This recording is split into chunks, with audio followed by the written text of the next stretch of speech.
Assalamualaikum warahmatullahi wabarakatuh. Salam sejahtera untuk kita semua. Kali ini kita lanjutkan karya selanjutnya, yang berjudul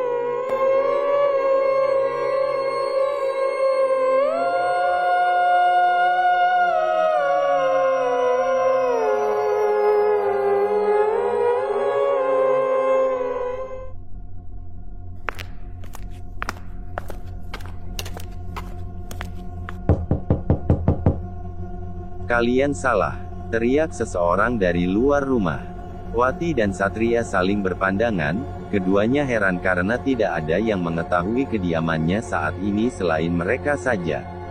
Lalu suara siapa barusan? Derap langkah kaki orang ini perlahan-lahan mendekat, semakin membuat Wati dan Satria kebingungan dengan kemunculan sosok ini. Suara dedaunan kering akibat injakan telapak kakinya, membuat suasana menjadi hening untuk beberapa saat. Sosok tinggi besar berpakaian serba putih berdiri tegap di depan pintu yang masih tertutup itu. Wati perlahan berjalan mendekati pintu, walau hati harap-harap cemas karena belum mengetahui siapa sosok ini. Yang jelas, sepertinya orang ini sudah mendengar semua percakapan mereka. Pastinya, hal itu tidaklah diinginkan. Walau bagaimanapun caranya, rencana untuk membalaskan dendam biarlah menjadi rahasia mereka berdua saja. Mata Wati melotot hingga membulat saat melihat seseorang berdiri tegap di depan pintu rumahnya. Orang ini mengenakan pakaian serba putih dengan wajah yang ditutupi dengan sarung seperti topeng. "Regan ada bersamaku," ia mengalami hilang ingatan. Lega rasanya mendengar penuturan orang ini, tapi siapakah sosok di balik topeng ini? "Siapa kamu? Apakah ucapanmu bisa dipertanggungjawabkan?" tanya Wati. Walau masih dalam kebingungan dengan sosok ini, namun ia mencoba menggali kebenaran dari informasi orang ini. "Aku bisa buktikan, ikutlah bersamaku," ucap sosok misterius ini. Ia kemudian berlalu begitu saja. Walau belum mengetahui siapa orang ini, namun, keduanya tetap mengikuti demi mencari tahu tentang keberadaan Regan. Setelah berjalan begitu jauh timbullah pertanyaan dari Satria yang membuat ketiganya menghentikan langkah. "Tapi tunggu dulu, kalau kami boleh tahu, siapakah tuan ini?" tanya Satria. Mendengar kalimat yang diutarakan oleh Satria, orang ini menghentikan langkah kakinya. Rupanya adik sepupu Regan Santoso ini, punya pendapat lain tentang sosok misterius itu. Ia curiga ada niat yang tidak baik atas kemunculan orang ini. Hal itu diperkuatkan, jika sosok ini berniat baik tentunya ia tidak akan menutupi identitas dirinya. "Apakah kau tidak mempercayaiku?" hardik orang ini dengan nada tinggi. "Secara naluri, iya, kami belum bisa percaya seutuhnya pada Tuan. Karena Tuan tidak memberitahu kami siapakah gerangan Tuan," ujar Satria dengan nada penuh penegasan. Anak usia 13 tahun ini pernah melihat kejadian yang sama dalam serial televisi, bukan tidak mungkin di balik ini semua ada konspirasi besar yang telah ia rencanakan. Melihat perbuatan Satria yang mencurigai sosok ini, Wati memiliki pemahaman yang berbeda. Berkali-kali ia memberi isyarat agar adik sepupu Regan itu tidak meneruskan perdebatannya. "Kamu memiliki insting yang tepat, Satria," ucap orang tak dikenal ini. Lagi-lagi, Wati dan Satria dibuat kebingungan oleh sosok misterius ini. Siapa orang ini? Bagaimana bisa ia mengetahui nama Satria, sedangkan mereka belum pernah berjumpa sebelumnya? "Sudah-sudah, aku tidak mau ada perdebatan di antara kalian. Dan kamu," ujar Wati menunjuk ke arah orang itu. "Jika benar kamu punya niat baik, untuk apa kamu menutupi identitasmu?" Sambungnya lagi. Sepertinya Wati mulai memahami keinginan Satria. Ada benarnya jika untuk kali ini, ia sepakat dengan Satria. Bukankah mencari sebuah kebenaran sebelum memutuskan sesuatu itu yang harus kita lakukan? "Hahaha, bagus. Sungguh mengagumkan. Kalian berdua seperti orang-orang profesional saja," jawab orang itu dengan gelak tawa. Wati dan Satria semakin geram dengan tingkah laku orang ini. Kekesalan mulai terlihat di rona wajah keduanya. "Dugaanku benar, orang ini punya niat jahat," ucap Satria dalam hati. Sosok misterius itu membalikkan badan, perlahan ia membukakan topengnya. Namun sebelum seutuhnya kain pembalut wajahnya terpampang dengan jelas, sayup-sayup terdengar suara pentungan dari penjaga Siskambling. Tok, tok, tok, tolong, ada pencuri ari-ari bayi. Sontak saja teriakan itu memecahkan konsentrasi ketiganya. Tanpa menunda-nunda waktu lagi, mereka segera bergegas menuju sumber suara itu. Dengan langkah cepat, tidak lama sampailah ketiganya di pos ronda itu. "Apa yang sedang terjadi?" tanya Wati pada Ujang si penjaga pos ronda. "Ada pencurian ari-ari bayi yang baru melahirkan," hardik Ujang. Jelas semuanya menjadi terkejut, karena kejadian seperti ini baru kali pertama terjadi di desa itu. Namun siapa sangka di tengah kepanikan itu, sosok misterius bertopeng yang tadi bersama Wati dan Satria tiba-tiba hilang entah kemana. Tidak ada yang melihatnya, kemana perginya orang misterius itu. Niat untuk mengetahui identitasnya kembali gagal. Namun tidak ada waktu untuk memikirkan hal itu, Wati dan Satrian langsung saja mencari si pencuri.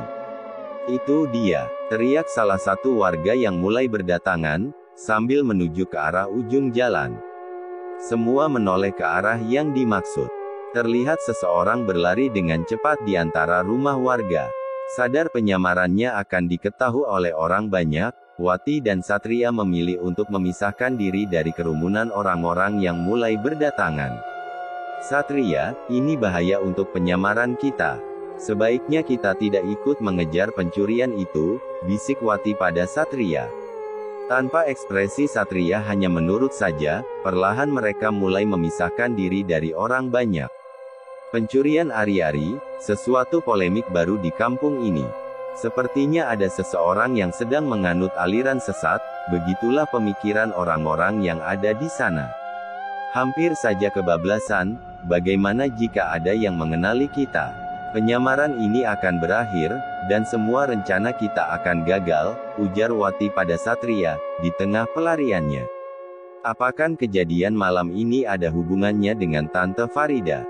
tanya Satria pada Wati. "Entahlah, aku tidak berani berspekulasi untuk hal itu. Yang jelas saat ini desa sedang dilanda masalah besar. Untuk sementara waktu, semua rencana, kita tunda dulu sampai keadaannya membaik." "Loh, bukankah itu akan menyulitkan kita untuk membuka kedok Tante Farida?" tanya Satria pada Wati. "Tidak, justru ini yang terbaik. Jika kita terus lanjutkan, bukan tidak mungkin kita akan dicurigai oleh warga. Takutnya semua orang akan mengira bahwa kitalah pencuri ari-ari bayi itu." Petik 2. Satria hanya diam dan menganggukkan kepala. Menurutnya usul Wati kali ini alasannya sangat tepat. Yang kita lakukan untuk saat ini, mencari tahu tentang orang misterius tadi.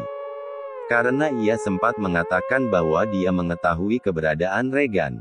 Aku yakin sepertinya ia tahu sesuatu, firasatku mengatakan dan Regan masih hidup. Saat Wati dan Satria perlahan menjauh dari keramaian warga, bola mata mereka tidak sengaja menangkap sekelebatan bayangan di dalam semak-semak. Sepertinya itu adalah sosok yang diburu oleh warga, yaitu pencuri ari-ari bayi tadi. Orang itu masuk ke kebun tebu milik Mbah Warijan sang dukun ilmu hitam. Wati dan Satria, akhirnya memutuskan untuk mengikuti orang itu. Samar-samar terdengar suara Mbah Warijan berbicara dengan sosok yang dicurigai pencuri ari-ari bayi tersebut. "Hampir saja aku ketahuan warga, Mbah. Kamu terlalu gegabah, Komang. Seharusnya bisa lebih berhati-hati lagi." "Ampun Mbah, untuk lain kali aku akan berhati-hati lagi." Petik 2. Entah apa yang dilakukan oleh Mbah Warijan, sepertinya ia membaca mantra pada ari-ari bayi itu. Hal itu terlihat dari gerakan mulutnya yang komat-kamit. "Sekarang, antarkan ari-ari ini ke rumah Nyonya Farida." "Baik, Mbah. Suruh dia lakukan seperti biasa," ujar Mbah Warijan pada Komang. "Baik, Mbah." Petik 2. "Bawah juga ini, taburkan pada ari-ari itu. Supaya Danu semakin tunduk padanya." Sampai di sini Wati dan Satria merasa heran, untuk apa ari-ari ini? Sekarang semua terjawab sudah, Ternyata Farida bekerja sama dengan Mbah Warijan untuk menguasai seluruh harta kekayaan milik Danu Santoso. Kita harus hentikan Komang untuk menguak semua misteri ini, ujar Wati berapi-api. Komang adalah orang kepercayaan Mbah Warijan. Pria ini pula yang acap kali melakukan pencurian ari-ari bayi merah untuk menjadi persyaratan bagi siapa saja yang minta pertolongan pada Mbah Warijan. Lalu, apa mungkin ada hubungannya dengan Tante Farida, Bik? Sekali lagi Satria mempertanyakan perihal itu pada Wati. Tanpa bicara Wati dan Satria mulai mengikuti Komang dari kejauhan. Mengedap-ngedap dengan cara mengekor, agar perbuatan mereka tidak diketahui oleh pesuruh Mbah Warijan itu. Setelah sekian lama mengikuti, akhirnya tibalah di sebuah rumah mewah bertingkat yang tidak lain adalah hunian Tuan Danu Santoso. Mereka sangat terkejut melihat keadaan Danu yang saat ini sangat memprihatinkan. Bak mayat hidup, ia hanya melakukan apa yang diperintahkan oleh Farida saja. Miris memang, sosok yang selama ini sangat dihormati dan disegani oleh penduduk desa, sekarang tak ubahnya hanya pesuruh yang tidak memiliki jalan pikiran. Melihat keadaan itu, perasaan Wati seperti disayat sembilu. Hal itu wajar terjadi mengingat sudah hampir 17 tahun lebih ia mengabdikan diri di keluarga Danu Santoso. Ternyata semenjak sepeninggalan Wati keadaan semakin memburuk. Saat ini, hanya Wati dan Satria yang menjadi harapan untuk mengakhiri duka nestapa yang penuh derita ini. Kita harus melakukan sesuatu, ini tidak boleh dibiarkan terus terjadi. Hardik Wati geram. Tapi apa yang bisa kita lakukan, Bik? Tentu tidak mungkin kalau kita melawan secara terang-terangan, ujar Satria pada Wati. Tapi aku sudah tidak sanggup lagi melihat penderitaan yang dialami Tuan Danu, ujar Wati berapi-api. Sabarlah, Bik, kita tunggu waktu yang tepat. Belum sempat Satria utarakan semua pendapat, namun Wati telah memotong pembicaraannya. Waktu katamu. Kapan waktu itu Satria? Harus berapa lama lagi kita menyaksikan kebiadaban wanita laknat itu? Petik 2. Sampai di sini Satria hanya terdiam, ia tidak tahu lagi harus memulai dari mana untuk menenangkan hati Wati yang saat ini sedang terbakar api kemarahan. Ada jeda beberapa saat dari kemelut itu. Sampai seketika, seorang berpakaian serba putih bertopeng menggunakan sarung tadi sekarang menampakkan dirinya lagi. Sosok ini memang misterius. Tenangkan hatimu Wati, mati konyol jika saat ini kamu melawan dengan tergesa-gesa. Buka matamu lebar-lebar, hampir di semua sudut rumah dijaga oleh orang-orang kepercayaan Farida. Petik 2. Wati dan Satria menoleh ke arah sumber suara itu. Seseorang bertubuh tegap bertopeng kembali hadir. Kamu lagi? Siapa kamu ini? Jika benar punya niat baik, jangan sembunyikan wajahmu di balik topeng itu, ujar Wati. Siapa aku? Itu tidak penting. Yang jelas aku berada di pihak kalian, ujar sosok misterius ini. Di pihak kami? Apa alasanmu untuk itu? Wati kembali bertanya dengan rasa penasaran yang berkecamuk. Aku memiliki dendam yang sama pada wanita yang menghalalkan segala cara demi meraup materi itu. Dendam dalam diri ini telah terkesumat dan aku akan menghancurkannya secara perlahan. Hardik sosok misterius ini lagi. Sepertinya kali ini sosok misterius itu berbicara benar. Apa salahnya untuk memberi kesempatan pada orang ini, sekali lagi. Bersama-sama, bersekongkol menghancurkan Farida. Baiklah, kami akan mencoba mempercayaimu untuk sekali lagi. Kalau begitu, apa rencanamu selanjutnya? Tanya Wati. Orang itu hanya tersenyum tipis di balik topengnya. Benarkah ia mempunyai dendam yang sama?